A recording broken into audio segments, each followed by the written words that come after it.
अस्सलाम वालेकुम मोअज़्ज़िज़ वालिदैन। आज हमने बच्चों को स्टार्टर में जिस हर्फ की पहचान करवाई और जो लिखना सिखाया वो है हा हे। जीम के खानदान से हा हे बिल्कुल जीम जैसा। जब बच्चों ने जीम लिख लिया, चे लिख लिया तो हा हे कुछ भी मुश्किल नहीं है। हा की आवाज से जो अल्फाज शुरू होते हैं वो हा हे की पहचान है। जैसे हा हौज, हा हलवा, हा हवेली, हा हजामत। इस तरह से बहुत से अल्फाज जो हे की शक्ल में शुरू होते हैं, हा की आवाज से शुरू होते हैं। बच्चों को हम बार बार वो अपने आसपास की चीजों से पहचान करवाएं।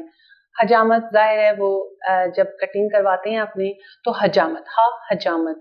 हा हलवा बच्चों को बहुत पसंद होता है। चीजें उनके सामने जब हम रखेंगे और बोलेंगे तो उन्हें खुद ब खुद वो आवाज और उसकी पहचान हो जाएगी कि ये चीज, ये लफ्ज इससे शुरू होता है और इस चीज का नाम इस हर्फ से शुरू होता है। तो हर्फ की पहचान खुद ही हो जाती है। इसके अलावा हमारी वेबसाइट, आपको जो लिंक नजर आ रहा है, आपको वहां पर तमाम रिसोर्सेज दस्तयाब होंगे जो आपके लिए बहुत मामिन मददगार साबित हो सकते हैं। इंशाल्लाह ताला अगले सबक के साथ फिर आपसे मुलाकात होगी। तब तक के लिए अल्लाह हाफिज।